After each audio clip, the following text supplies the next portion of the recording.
4 out of 5 U.S. adults struggle with joblessness, near poverty or reliance on welfare for at least parts of their lives, a sign of deteriorating economic security and an elusive American dream. Survey data exclusive to the Associated Press points to an increasingly globalized U.S. economy, the widening gap between rich and poor, and the loss of good-paying manufacturing jobs as reasons for the trend. The findings come as President Obama tries to renew his administration's emphasis on the economy, saying in recent speeches that his highest priority is to rebuild ladders of opportunity and reverse income inequality. As non-whites approach a numerical majority in the U.S., one question is how public programs to lift the disadvantaged should be best focused, on the affirmative action that historically has tried to eliminate the racial barriers seen as the major impediment to economic equality, or simply on improving socioeconomic status for all, regardless of race. Hardship is particularly growing among whites, based on several measures. Pessimism among that racial group about their families' economic futures has climbed to the highest point since at least 1987. In the most recent APGFK poll, 63% of whites called the economy poor. "I think it's going to get worse," said Irene Saliers, 52, of Buchanan County, Virginia, a declining coal region in Appalachia. Married and divorced 3 times, Saliers now helps run a fruit and vegetable stand with her boyfriend, but it doesn't generate much income. They live mostly off government disability checks. "If you do try to go apply for a job, they're not hiring people, and they're not paying that much to even go to work," she said. "Children," she said, "have nothing better to do than to get on drugs." While racial and ethnic minorities are more likely to live in poverty, race disparities in the poverty rate have narrowed substantially since the 1970s, census data show. Economic insecurity among whites also is more pervasive than is shown in the government's poverty data, engulfing more than 76% of white adults by the time they turn 60, according to a new economic gauge being published next year by the Oxford University Press. The gauge defines economic insecurity as a year or more of periodic joblessness, reliance on government aid such as food stamps, or income below 150% of the poverty line.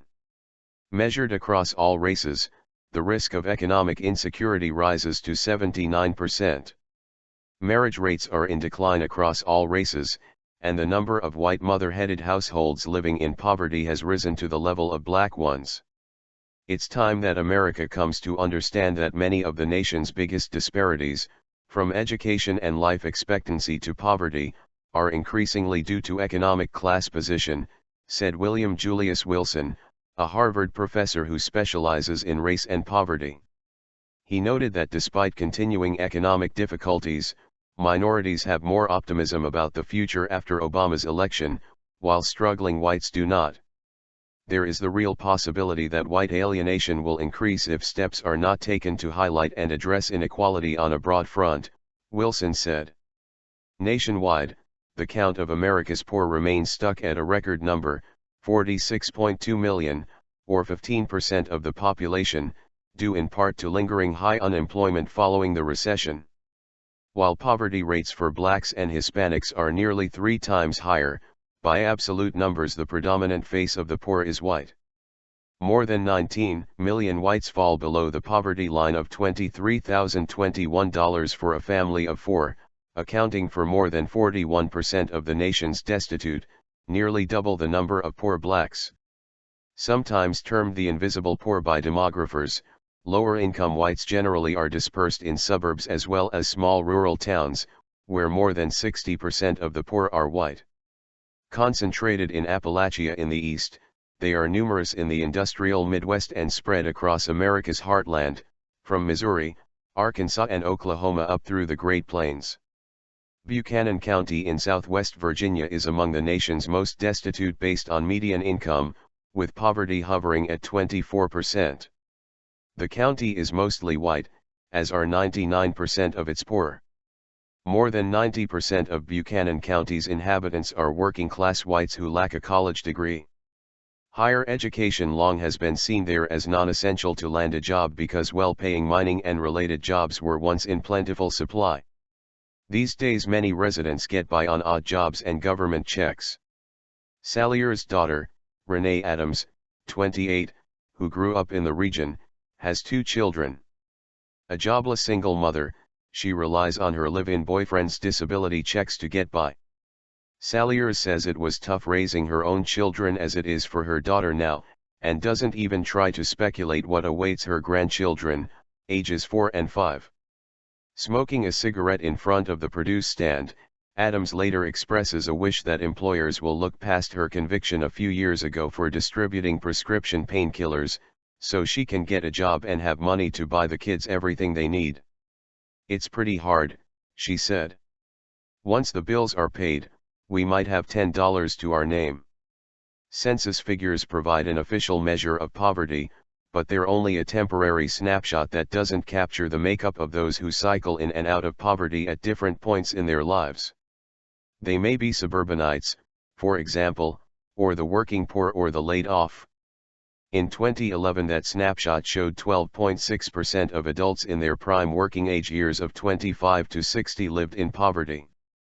But measured in terms of a person's lifetime risk, a much higher number, 4 in 10 adults, falls into poverty for at least a year of their lives. The risks of poverty also have been increasing in recent decades, particularly among people ages 35 to 55, coinciding with widening income inequality. For instance, people ages 35 to 45 had a 17% risk of encountering poverty during the 1969 to 1989 time period. That risk increased to 23% during the 1989 to 2009 period. For those ages 45 to 55, the risk of poverty jumped from 11.8% to 17.7%. Higher recent rates of unemployment mean the lifetime risk of experiencing economic insecurity now runs even higher, 79%, or 4 in 5 adults, by the time they turn 60. By race, non-whites still have a higher risk of being economically insecure, at 90%. But compared with the official poverty rate, some of the biggest jumps under the newer measure are among whites, with more than 76% enduring periods of joblessness, life on welfare or near poverty. By 2030, based on the current trend of widening income inequality, close to 85% of all working-age adults in the U.S. will experience bouts of economic insecurity. Poverty is no longer an issue of them, it's an issue of us, says Mark Rank, a professor at Washington University in St. Louis who calculated the numbers. Only when poverty is thought of as a mainstream event, rather than a fringe experience that just affects blacks and Hispanics, can we really begin to build broader support for programs that lift people in need. The numbers come from Rank's analysis being published by the Oxford University Press.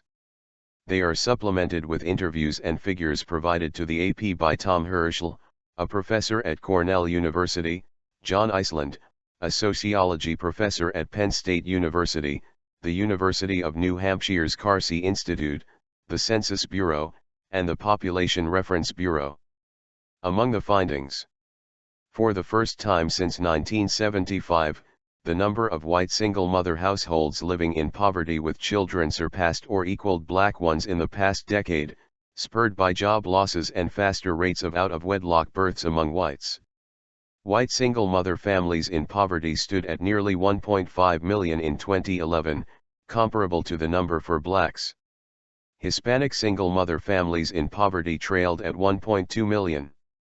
Since 2000, the poverty rate among working-class whites has grown faster than among working-class non-whites, rising 3 percentage points to 11% as the recession took a bigger toll among lower-wage workers.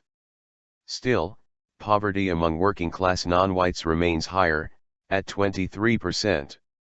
The share of children living in high-poverty neighborhoods, those with poverty rates of 30% or more, has increased to 1 in 10, putting them at higher risk of teenage pregnancy or dropping out of school.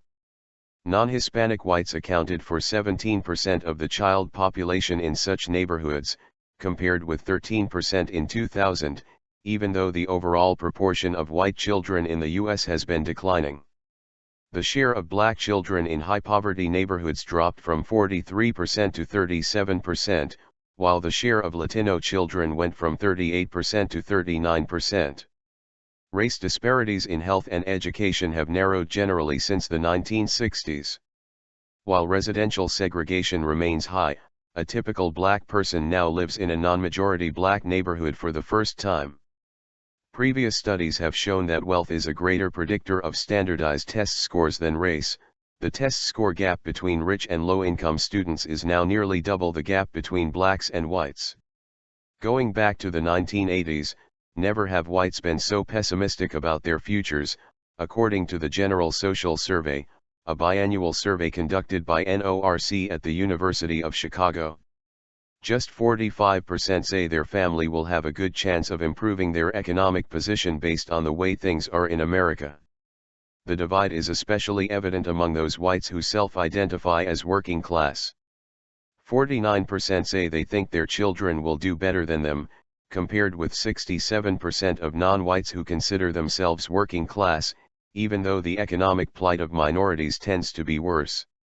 Although they are a shrinking group, working-class whites, defined as those lacking a college degree, remain the biggest demographic bloc of the working-age population. In 2012, Election Day exit polls conducted for the AP and the television networks showed working-class whites made up 36% of the electorate, even with a notable drop in white voter turnout. Last November, Obama won the votes of just 36% of those non-college whites, the worst performance of any Democratic nominee among that group since Republican Ronald Reagan's 1984 landslide victory over Walter Mondale. Some Democratic analysts have urged renewed efforts to bring working-class whites into the political fold, calling them a potential decisive swing voter group if minority and youth turnout level off in future elections. In 2016, GOP messaging will be far more focused on expressing concern for the middle class and average Americans, Andrew Levison and Rui Teixeira wrote recently in the New Republic. They don't trust big government, but it doesn't mean they want no government, says Republican pollster Ed Goiás, who agrees that working-class whites will remain an important electoral group. His research found that many of them would support anti-poverty programs if focused broadly on job training and infrastructure investment. This past week, Obama pledged anew to help manufacturers bring jobs back to America and to create jobs in the energy sectors of wind, solar and natural gas. They feel that politicians are giving attention to other people and not them, Goiás said.